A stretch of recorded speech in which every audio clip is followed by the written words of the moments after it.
Alright, welcome everyone. Welcome to another video. And today I'm taking a look at the very latest version of Kerbal Space Program.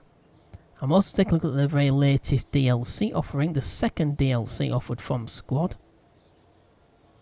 And it's called Breaking Ground. Amongst the parts, it adds science parts, robotic parts, and some cargo containers. But something that the original, the first DLC offered from Squad, called Making History, did not add was additional scenery. And that additional scenery is scattered all over the Kerbal's home star system. Now, for example, something I've heard of and seen pictures of, there are now active volcanic vents on Valve you discover. That's just one of the things to discover. There's lots and lots of things that have been added in. Alright, so first of all for this video, I'm going to head into the VAB and take a look at these new parts. And then we're going to make 2 trips to the Mun. The first trip will be a robotic unmanned landing with a little rover. I'll be testing some of those robotic parts. And the second trip will be manned or Kerbaled mission to the Mun.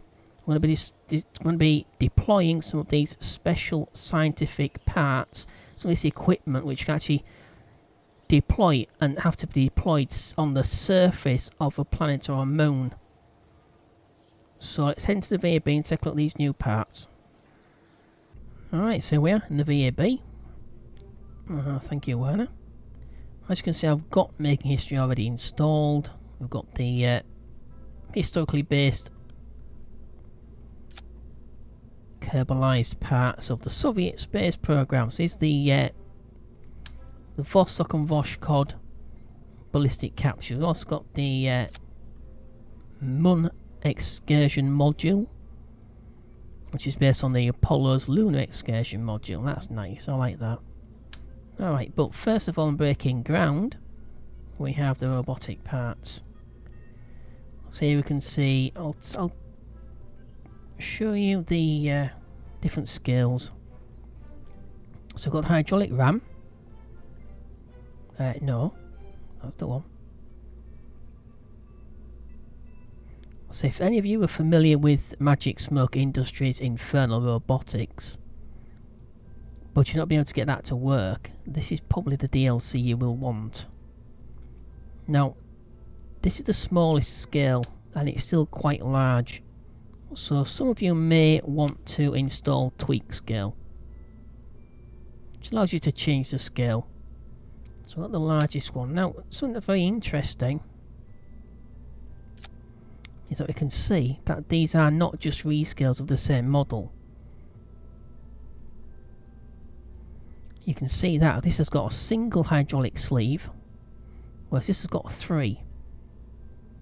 So it's not just rescales. So we have rotating motors, various scales of those. Biggest, smallest one and the largest one. Now you can't test these unfortunately, but they do spin constantly around, so you could use them as motors for wheels. You could use them because you can slow them down and speed them back up again. So you could use them for anything to rotate on a constant rotational axis, unlike these servos here, which only go around to a set level, and that's as far as they can go.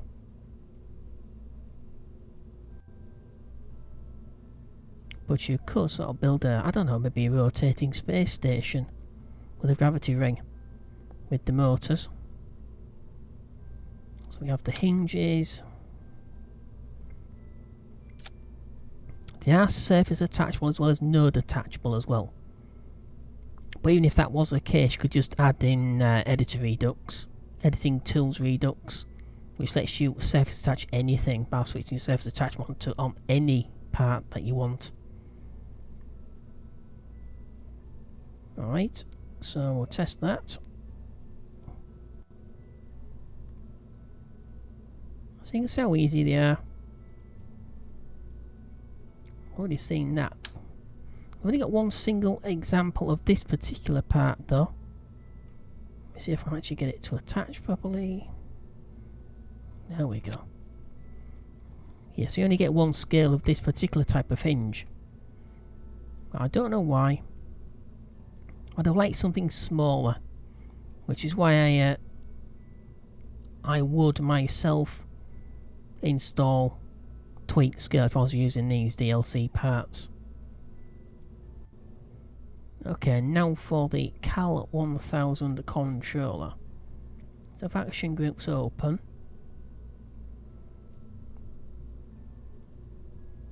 up on the editor, and once you add that in, wait a second, let me get rid of this one first. Get rid of that.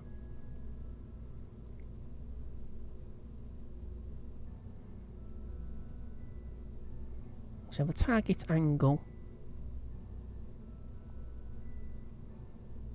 I could do it on the hinges as well, it's the same as the hinges. Just click on the same addition and the entry there, just the same additional entry. And you take it and you graphically manipulate. If he actually lets me, there we go. Let me move it down a little bit. So you can see the start sequence versus the close sequence. Well, so I've limited it, so we could probably get rid of that and let us to open it up fully.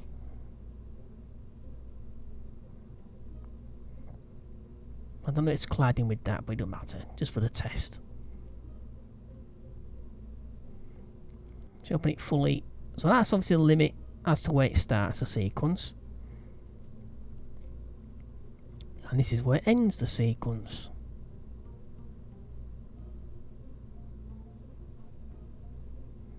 So do it so it opens it fully.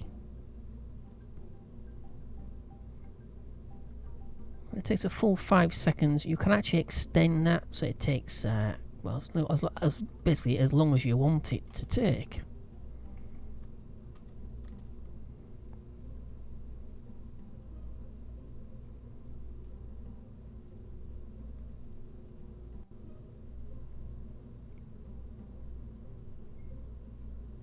You can assign these to the action groups.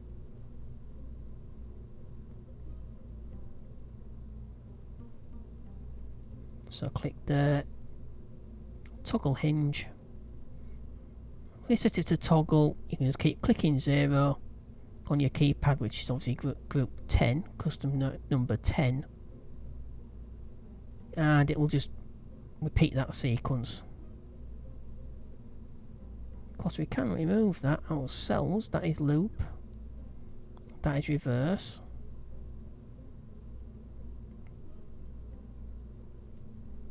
So you can see pretty much how easy it is. It's just a little bit of getting used to, but it's not difficult to do. Alright, so that's the robotic parts with the 1000 controller, the Cal 1000 controller. So I'm going to move on to the scientific parts. I'm going to keep these where they are.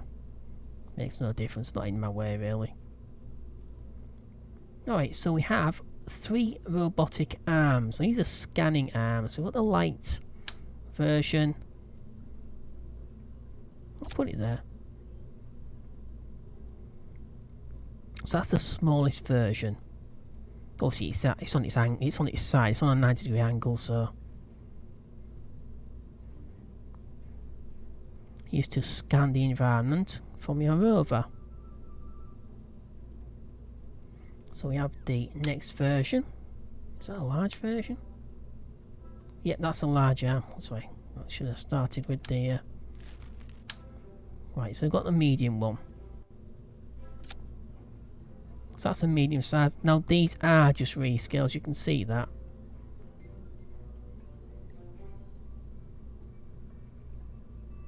For the most part. The arms themselves though are not. But this section is. So partially unique.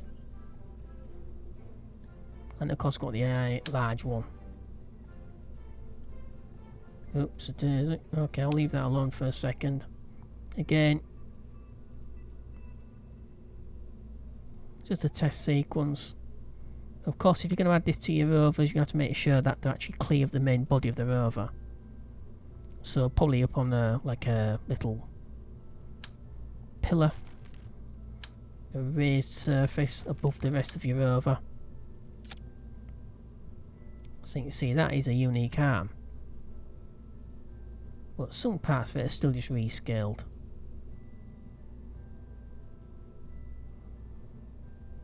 Right, so that's the robotic parts. That's all the robotic parts, that's all of them. Alright, so I'm going to move on to the cargo parts and the other science parts I was talking about. Now these are really interesting. So we've got the single cargo pod and a cylinder. 9 slots. So this is very much like Kerbal inventory system. Now we have a single version of that, which is the oblong. Not quite as large, only a third of the size, so only 3 slots. And then we have the surface experiment packages, which have been included in stock now, or very much like that mod. So we have the control unit. You just slide over, if you saw that. All you have to do is move over one of the pods, and it automatically opens up the cargo slots. So that's the control. You need at least one of these controllers, and it controls all the experiments as well as directs all the power. This itself requires 1 power. Each of these experiments requires 1 power as well. We have 2 ways of getting power. Photovoltaic panel, which is surface deployable, which we'll see in the second and last Mun mission that we conduct in this video. So that provides 1 power. Then we have the RTG, which provides also 1 power. Of course, when the sun goes down, depending on where you are deploying this, it will stop generating power. So an RTG may be the best way to go. They do add weight, as do all the other parts. So then we have weather analyzer. Obviously for that we need an atmosphere. So we won't be taking this to the Mun with us, because it would be pretty useless. Then we have the ionographer. Again, takes 1 power. It requires no atmospheres, that's fine. And then we have the Grand Slam passive seismometer. Again, no requirement for atmosphere, but still does require 1 power. The goo orb monitor, which monitors long-term sort of conditions of goo containers. So basically it's a surface deployable goo experiment package. And then we have the communitron, which extends our ground communication. So if you've got a base, you might want to put one of these down. It will work to boost any antennas anywhere near. So it's cumulative, it's combinable. Well, so you've got no base there, you do need one of these to be able to transmit any of your sightings back from the little sort of group of these experiments you might want to sort of deploy on the surface of a moon or a planet. You'll need one of these if you're remotely sort of controlling the situation from elsewhere. Alright, so that's those. Really nice. I really do like these as well. Again, like I said, it's exactly the same as the Surface Experiment Package mod. Exactly the same as these containers are exactly the same as Kerbal Inventory System. But it's nice that they've included it in the stock game, and if it is a DLC. Alright, so that's the parts. So now we're going to move on to our first mission to the Mun. And we're testing those robotic parts with a robotic landing on the Mun. Alright, so here we are. Mission to the Mun, the first one, the ROV-1. This is the Rover 1. So as you can see, it is a Mutated Saturn V. It's a Kerbalized Saturn V. Instead of making history engines, just the KE-1 Mastodon. And we also have the engine coupling from making history as well as the tank. Alright, so we've got the second stage. This is basically overkill for getting to the moon. We can actually probably get all the way, if not part of the way at least, to Munar, to be perfectly honest. Alright, so we've got landing legs, which I nearly always forget.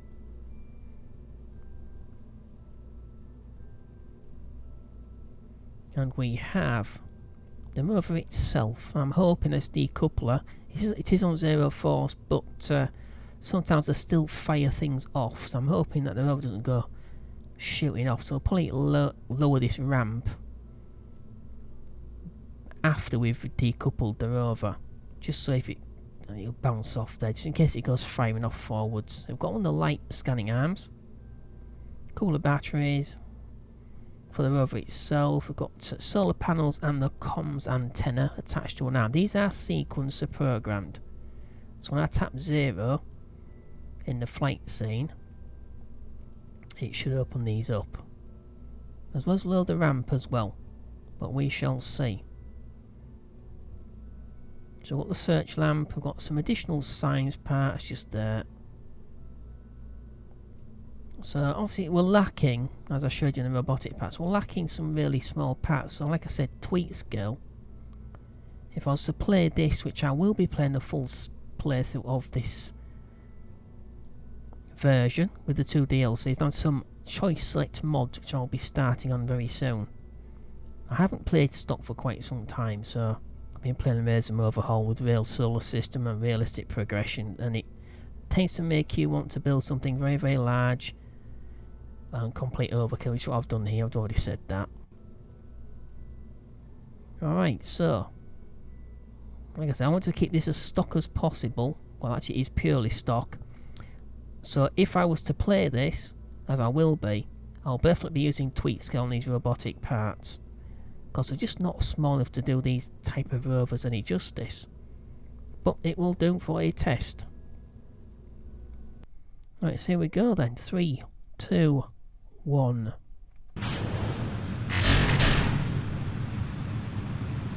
Okay, let's roll. Oh, I said roll, not pitch. Good grief, I don't know.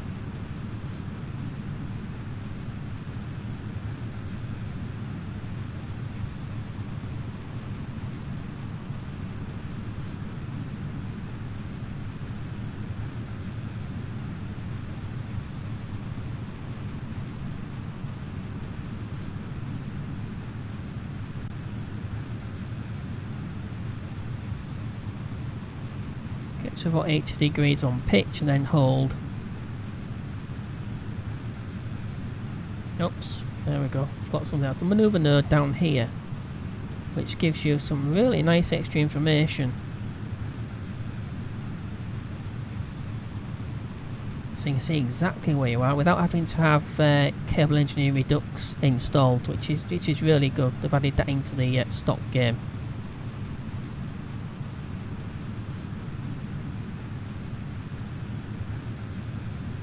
That's not good though.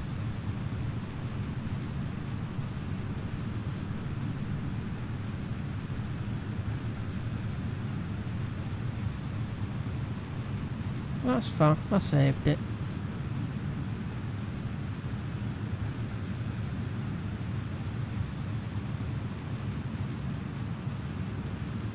So just ease off on the top. I'm going to follow prograde.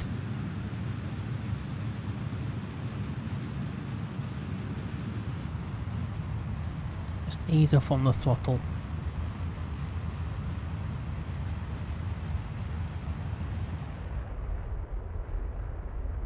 He's right off on the throttle now. Just let it continue that curve, that turn. 85 kilometers in altitude, the apoapsis. Just passing 90.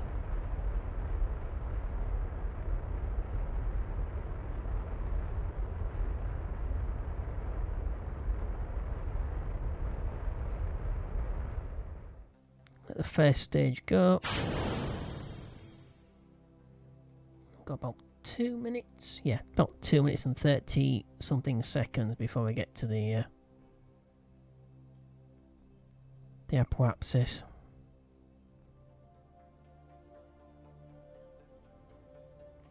Put the SS on.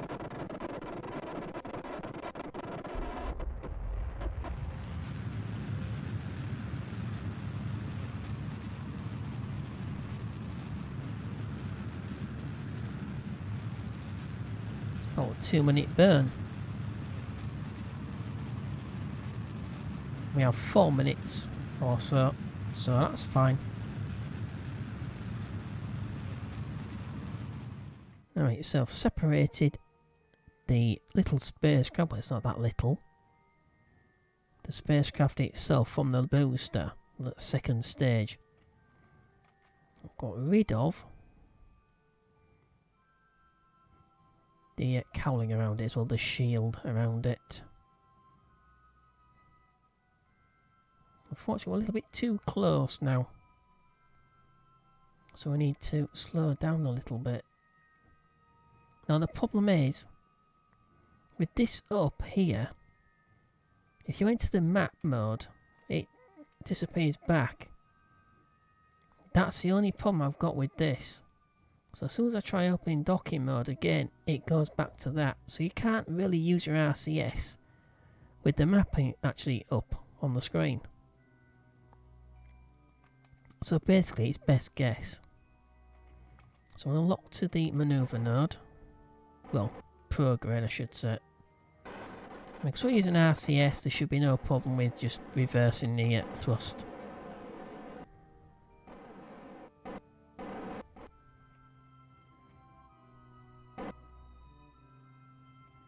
$83 or so kilometres.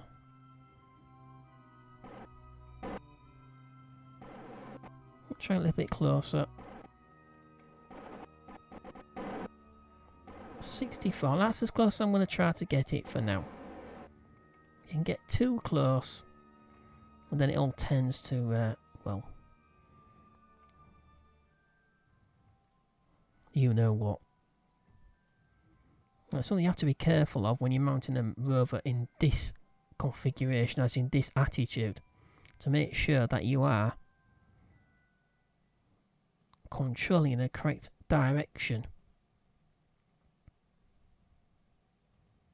Obviously I have to remember to switch that before I deploy the rover off the lander itself. Alright, so we've got... what have we got again? Can't remember.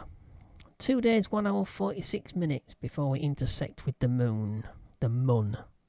It is still a moon, so I'm correct to call it a moon. Alright, so I'm going to be able to land, do a soft land, then deploy the rover and check out these robotic parts. Obviously I haven't added that many of the robotic parts, but I've done as many as I actually can on a rover this size. Alright, so I've got 2 days, 1 hour, 46 minutes.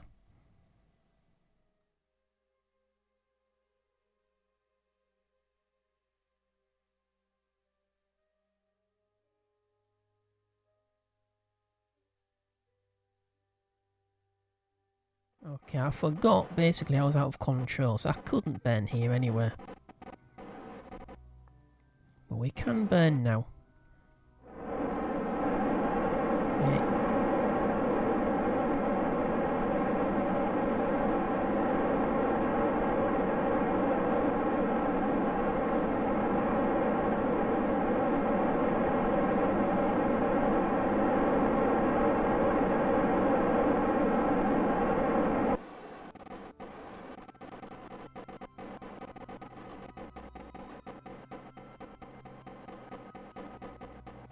Okay. That's fine for initial sort of initial slowdown.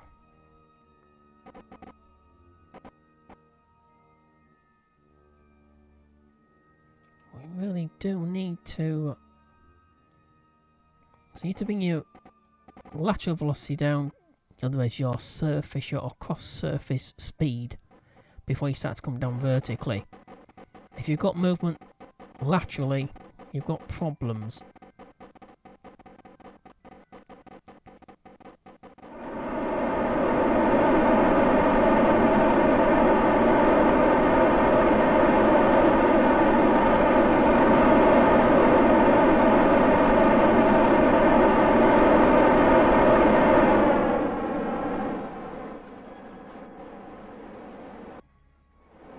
Now that was crazy. Yeah, it's completely out of balance. Completely my fault. So that's a lesson for everyone, including me, when playing stock. Like I said, I've not played stock for quite some time. So some of it is a little bit sort of a bit rusty on some of it.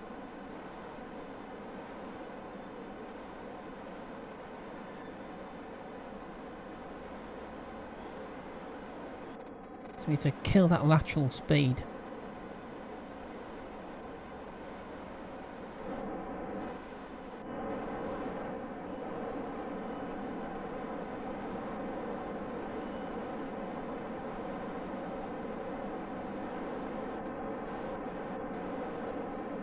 That's about it. So as close as I can get. So we'll carry on towards the surface. Well, the RCS shouldn't really be needed, because these motors actually gimbal. For some reason they don't seem to be able to cope with the imbalance. But we're fine.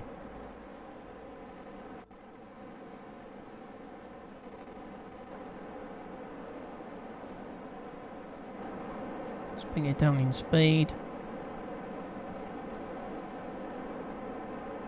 Do not want it to bounce.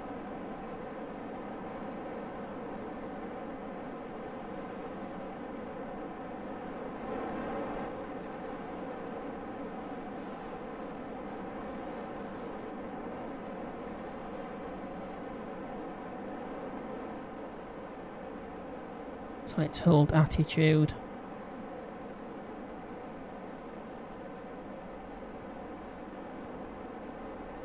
Looks like it's floating, that. No, not quite flat, is it?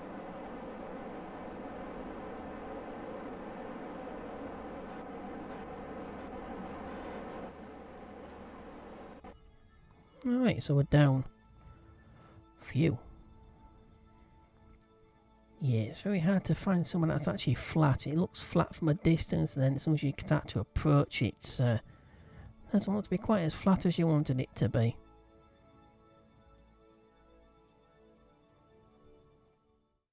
Alright, so time to deploy the rover.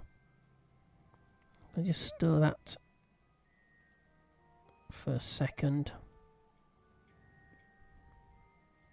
Just in case, because normally I get this bouncing, it bounces like heck whenever I've tried to deploy rovers before. So we'll deploy that. I haven't set this up to a sequencer. Yeah, it's what I thought. So I'll lower that down. I'll put the brakes on. Yeah, it's not long enough, is it? It's just not tight. I should have had another arm on, but never mind. Just a quick test. Right, so can we do anything with this yet? No. So status scan distance 2 meters. So there's no targeting range. So it's got to be within 2 meters of the arm before you can actually use it. So brakes are on. I'm going to decouple. Brakes off.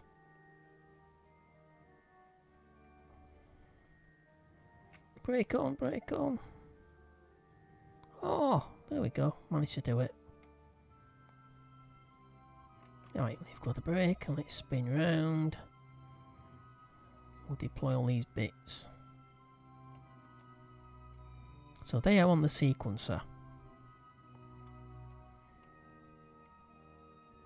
So for some reason I actually stopped this at the angle that I actually wanted it to be at, which is about 70 degrees. For some reason the sequence have completely ignored that, what I set it as. Maybe a bug, a little bit of a bug, maybe. It's not too much of a problem, you just re-aim it. I'm going to bring this up. So when we actually point at the sun,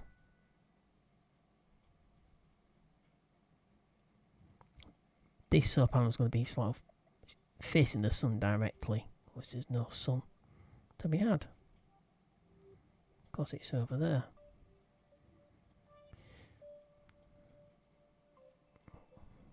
We're still charging as much as we're using, so that's not a problem. Unfortunately, in sandbox mode, the science parts don't really work anywhere. They work, but the you can't really collect anything, even if you do. Yeah, there's no science to be sent back.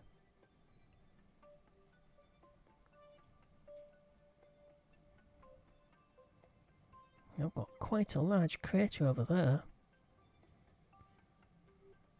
but I can't see anything because we haven't done a scan. We don't have a we haven't got any information from an orbital scan because we haven't actually done one. Obviously, that's the first thing you would really do, but I suppose.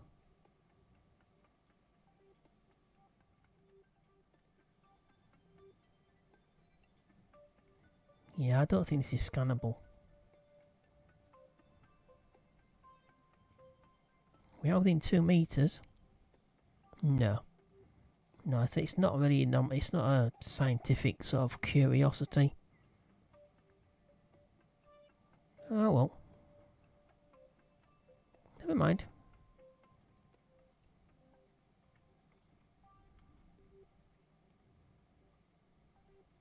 So that's basically it. So that's just an example of what you can do with the rover parts, well, the robotic parts. Like I said, they're not small enough for what I would like to be able to, so I'll probably be using tweak scale with these parts. Alright, so we're going to head back to the Space Centre. And we're going to mount the manned or Kerbal mission to the Moon. So we're going to be heading back here with a manned mission.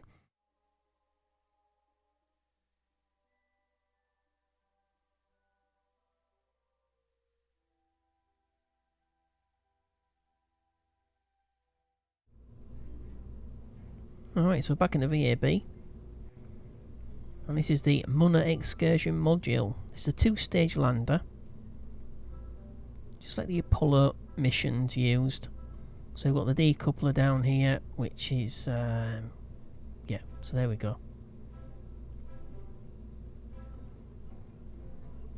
So we've got disabled staging for now, but it will be enabled once we need to leave the Moon.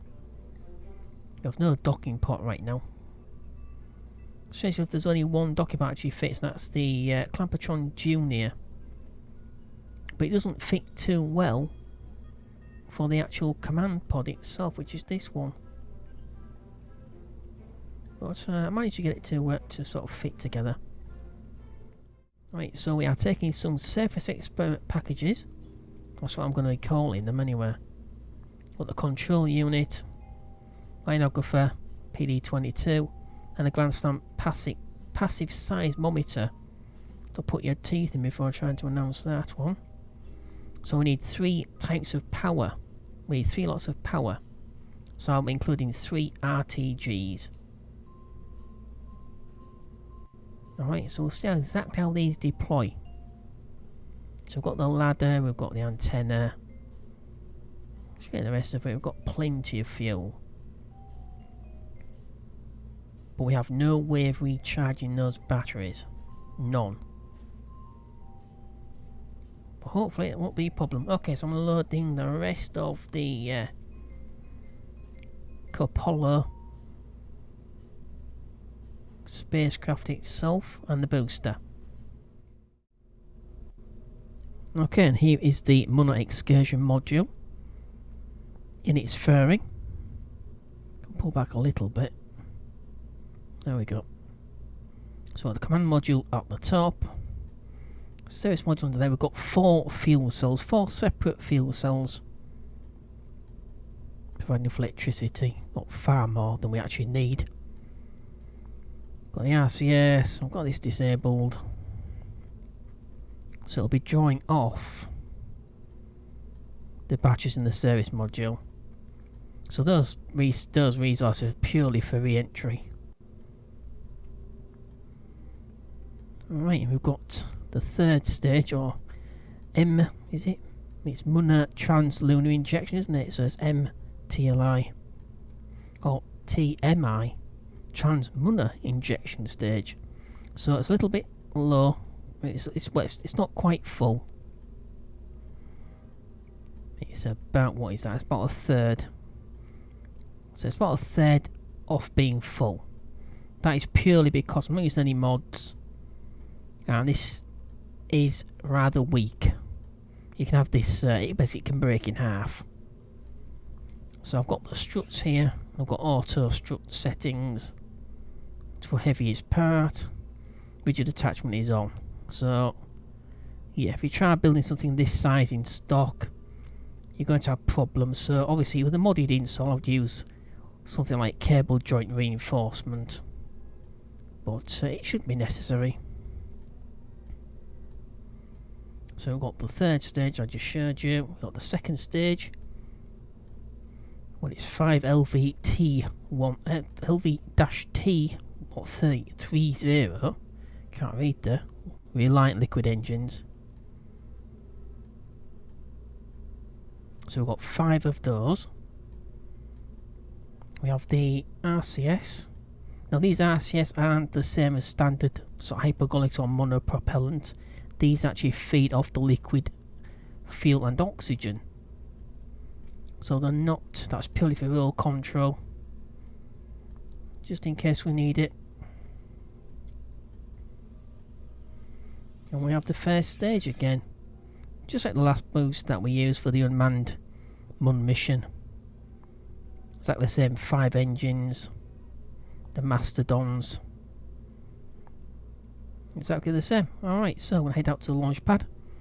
Unfortunately, I think it's probably going to be night time, so I may wait till the following morning so I can actually see this thing taking off. Well, there's much of a point in sort of building something like this unless you can actually watch it.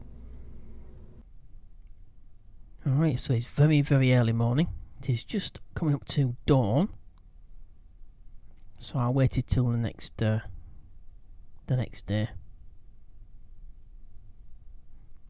Like I said, if you put something like this together and you can't actually see it, what's the point in doing it?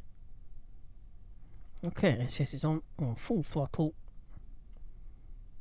Hopefully those joints stay together. These two especially, this one and this one, on that 3rd stage. Alright, so here we go. Full throttle in 3, 2, 1.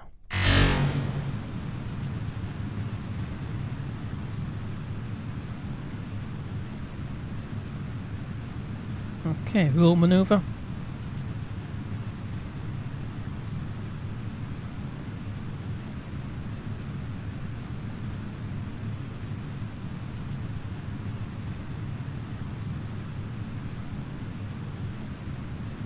I'll pitch just slightly.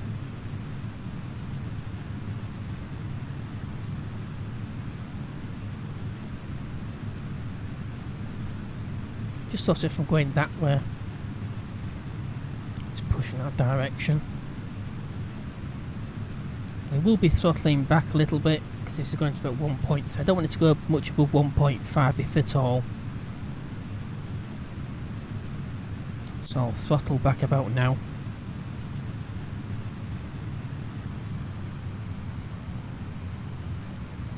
Keep it a nice sort of between 1.2 and 1.3.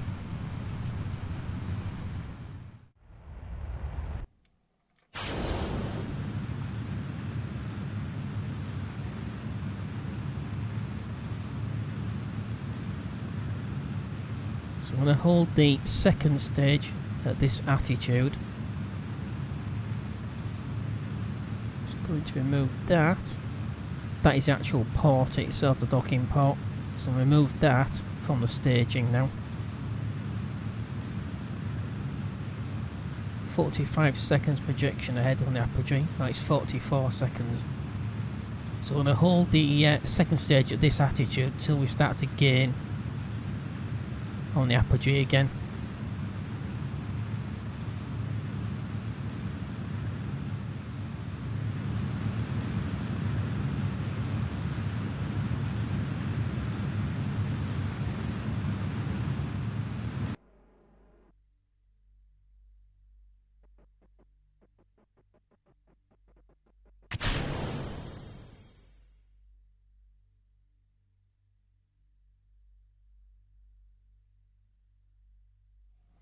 Alright, so that's the second stage. Peanuts had to nose up a little bit. TWI is quite close still.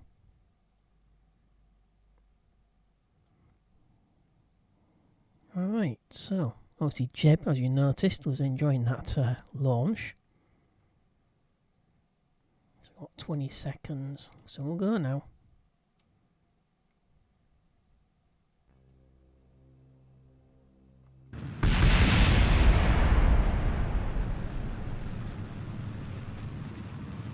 Now, if you are using stage recovery, obviously you don't want to do that.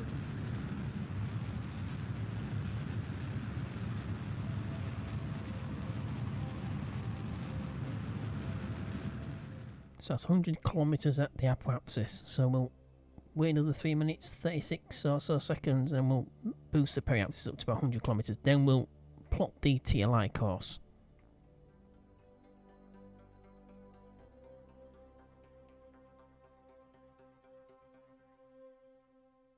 Alright, 4 seconds, 3 seconds, and we ignite now.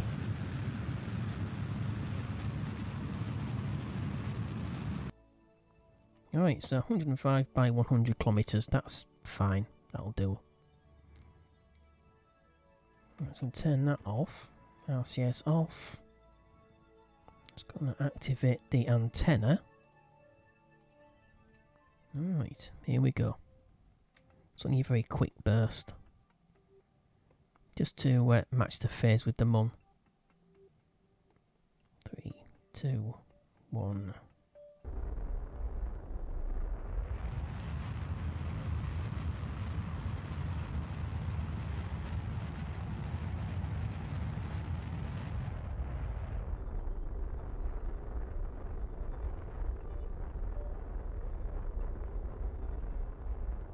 Okay, that's about there. Right, turn that off.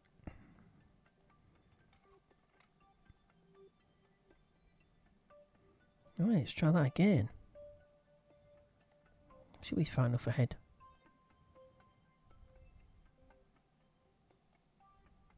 Okay. 240. Ooh, a bit too close there. So I think you can't. I'd like to be able to have something that you can sort of click on and write the actual decision for this. So actually plot it. I'll have to do these maneuver nodes. Do a little bit iffy, little bit sort of jumpy.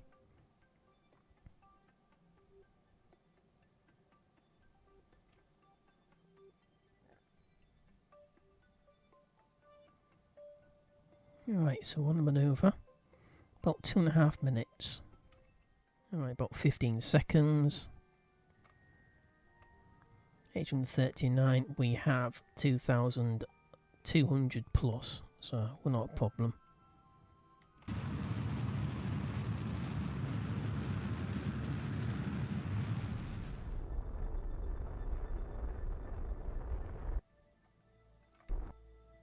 There we go, 31 kilometers. Alright, so that's the burn completed. Gonna wait till I get into sunlight, and then we'll perform the transposition and docking.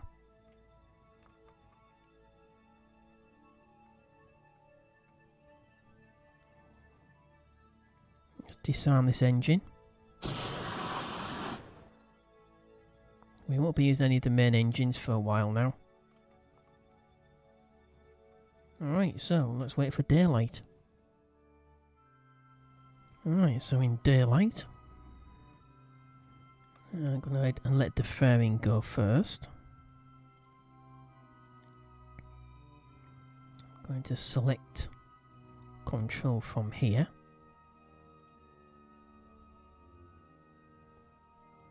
Alright, so I've activated the RCS.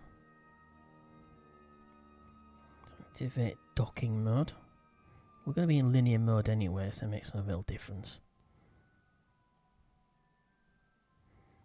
Alright, so now of course this ring is going to hang around. There's not really much you can do about that, because I don't want this being pushed and rolling off attitude. Make it a lot harder to dock with.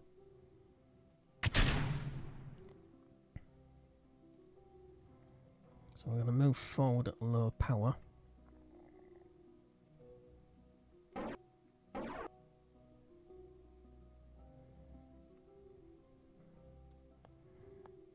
Hoping we don't move too far off. Right, so now that's clear. I can target the docking port on the lander itself. Make sure it's pretty well clear. Turn RCS off. And we shall use the reaction wheels. Something that the male Apollo astronauts couldn't actually rely on. They had to rely on RCS. So we'll aim the camera at this. That gives me a better view. I haven't switched the fuel cells on yet. We've got 4 of them, as I mentioned.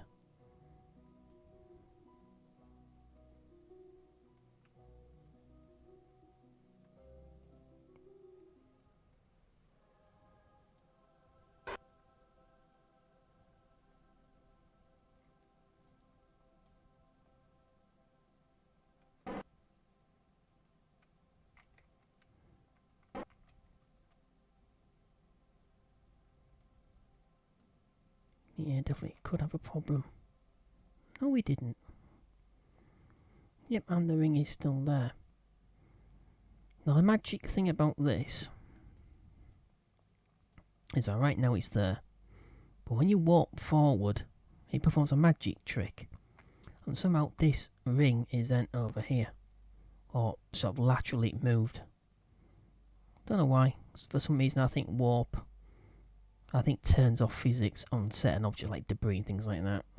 I'm not sure. It maybe does.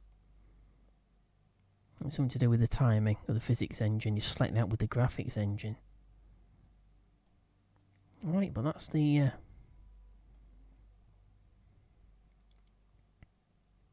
transposition and docking manoeuvre. We'll turn ACS off for now. I've done dock from there. Turn ACS back on. Gonna move backwards a little bit. Just pull it away from the TLI stage.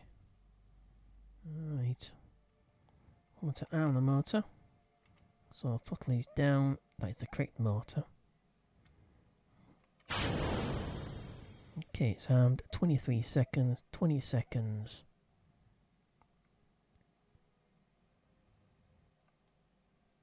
I'll leave the RCS off. We don't need it now. Alright, 10 seconds. 5, 4, 3, 2, 1, burn.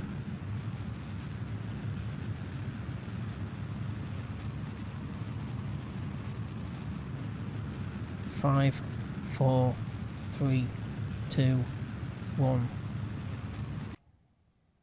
Okay, let's take a quick look. A little bit too high, but not too bad.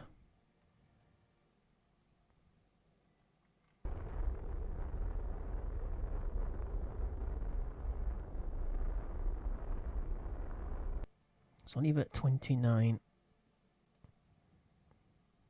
We may need to make another burn nut, although I don't think we... No, actually we won't.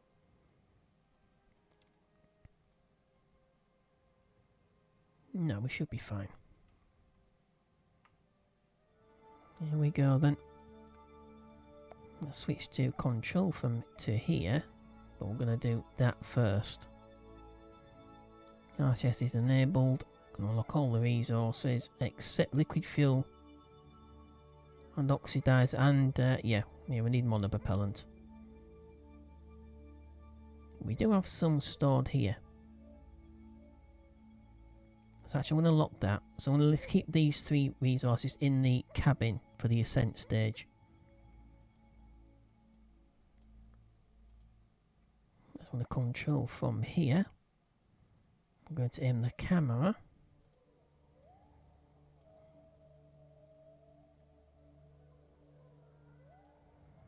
Go ahead and undock.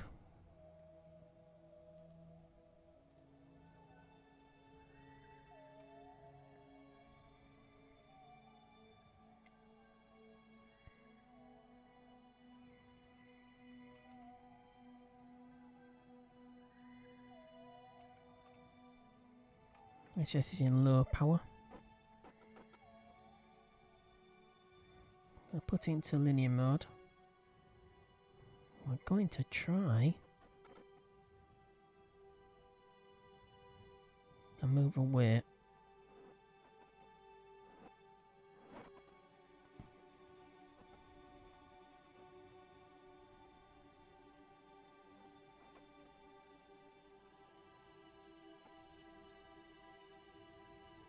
For some reason we're on our side, which really we shouldn't be.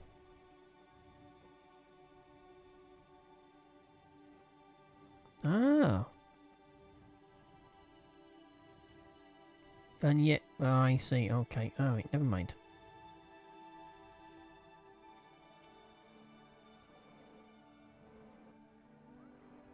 So we'll roll over. Okay, that'll do.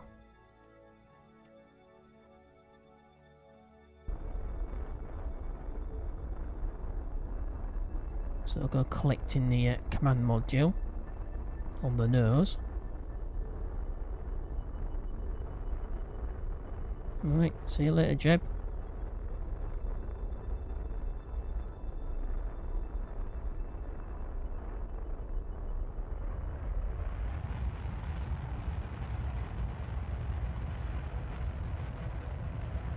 This is in about 50% of maximum. That's what I've set it to.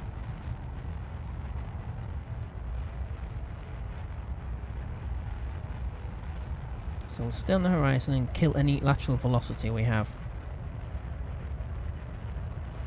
That needs to be... I don't know why that keeps going to sea level automatically.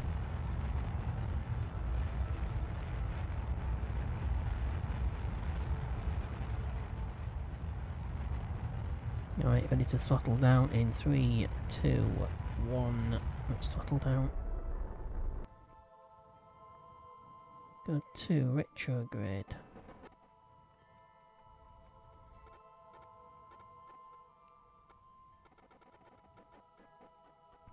Perfect. Well, just about.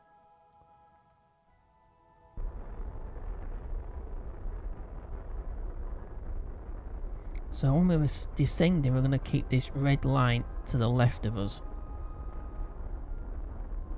We do not want that moving off too far. If we do that, we'll know exactly where to actually fly towards. So we need to fly towards 90.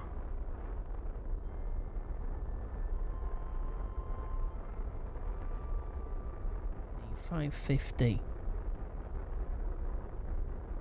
500. Got a shadow.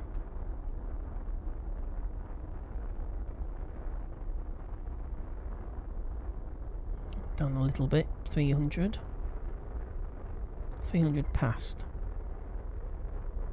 250. Gonna bring it down to about half of what it is right now. Meters per second. 5.1 and holding.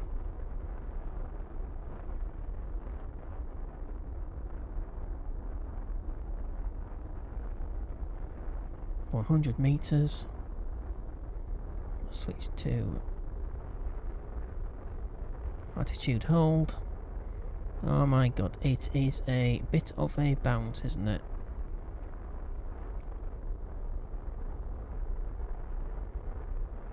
20 meters. Moving at 1 meter a second. Slight lateral movement, nothing to be concerned about. 1.5 meters a second, 7 meters. Down. Whoa, whoa, whoa, whoa, whoa. Okay.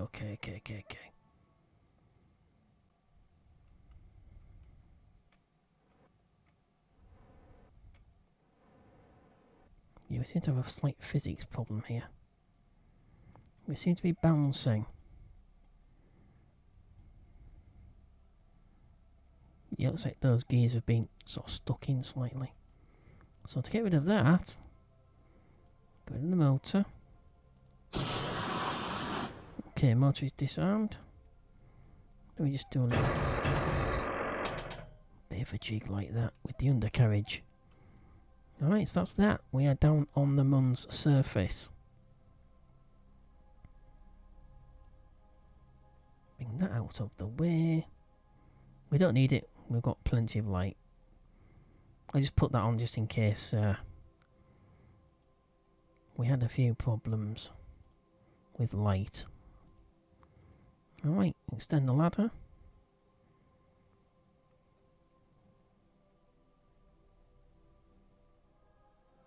There's the Mun.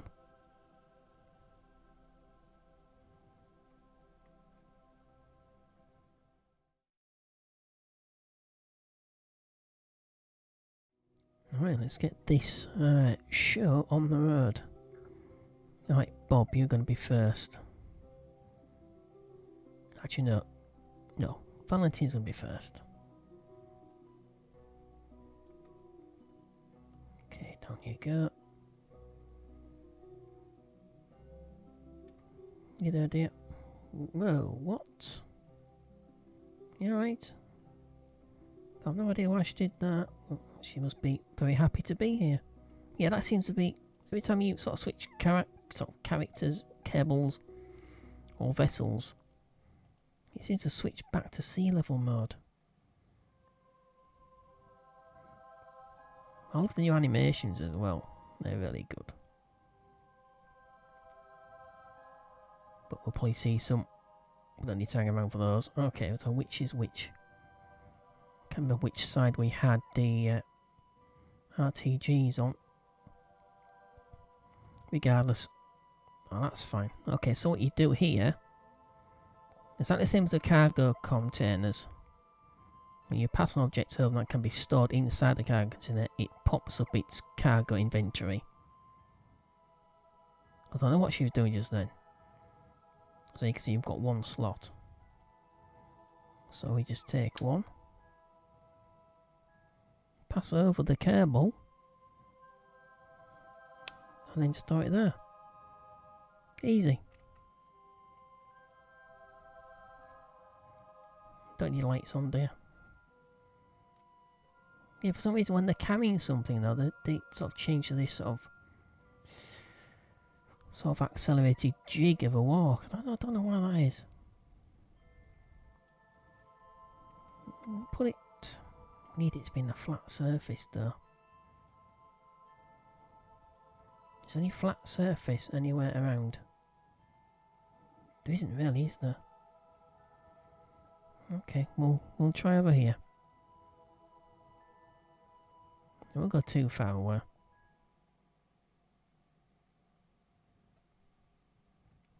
Alright, I think about here. That'll do. Okay, so we don't take hold of it. What we do is we click this little arrow. And you get a superimposed position of the equipment. So I'll pop it down about here. And you just tap J, it's either J or L if you want to rotate it round to the left or the right. Space to place it or escape to cancel. So we'll deploy that. It will switch on after a while. So she will deploy the 3 RTGs. And then Bob will come out and actually deploy the science equipment itself. You'll hear it switch on in a second. Right, so that's you, dear.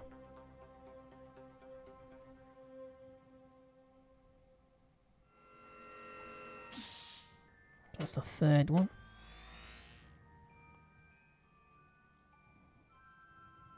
Alright, Bob.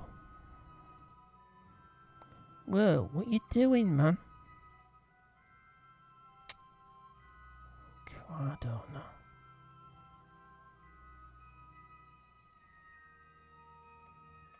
I have no idea what on earth he's doing. There we go. Wait, no. It's best if you don't do it, you could crack your helmet.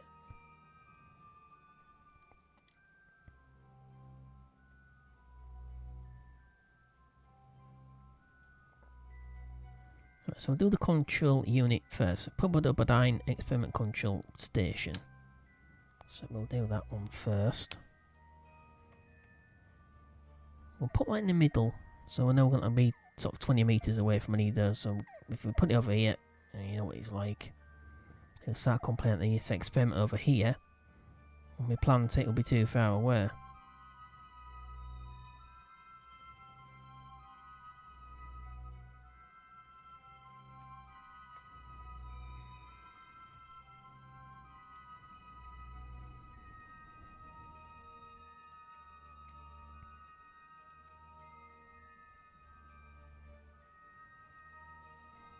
Right, it takes what you turn the damn thing on though. I don't know, wait, what turn on? You gonna turn on for us?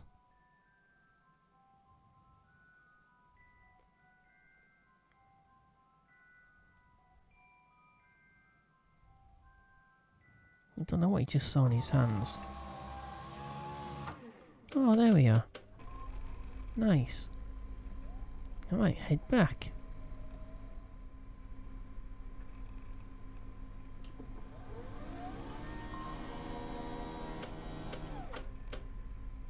Don't keep doing that.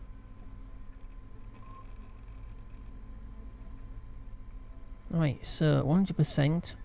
Science transmitted, science completed 0%. So obviously this requires impacts over time. It is powered, it's connected, so it's fine. It's produced naught, but it should be okay. I'll take a look at the other one. Then we'll head inside. Okay, science completed. Okay, so let's just science at 1.25 points per hour. So in 6 hours, we're talking quite a few science points. Obviously, it only goes to 100%. Then it will stop. So you have to put it to another zone, just like any other science experiment that you run. Alright, so we'll go back in there. Don't know why I was saluting the science equipment. I think it's a bit mental, to be honest.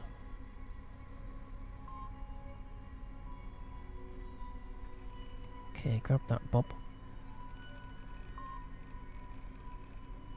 Right, so we'll let a few hours pass. Not too long because it won't be launching in the dark. The moon will move out of phase. We don't want to live it so many days. Give it a few hours.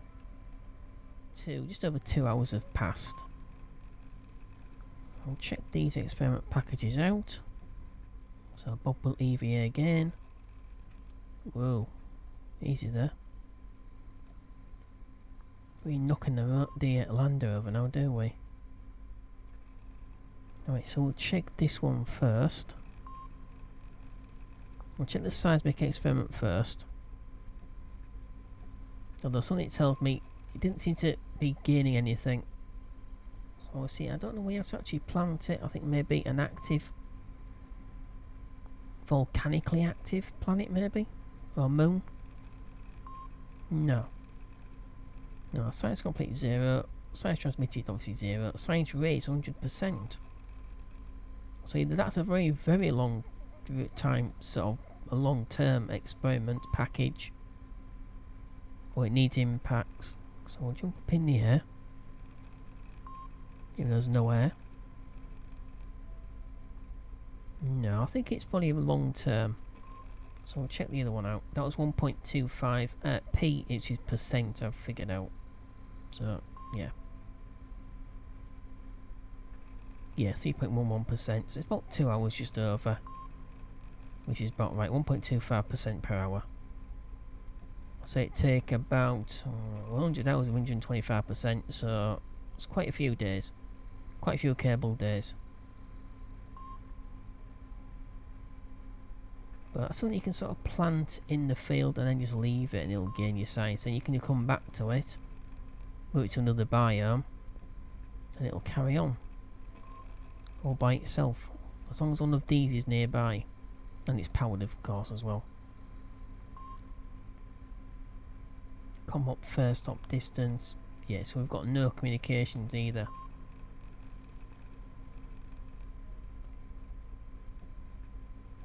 Yeah, so you do need the ground deployed dish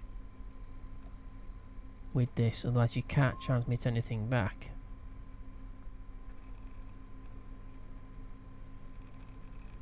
Oh well. Okay, I thought that might be the case, but I was hoping this would have something. It's got a little antenna there, obviously that's just for wirelessly interacting with the experiments themselves. Oh dear.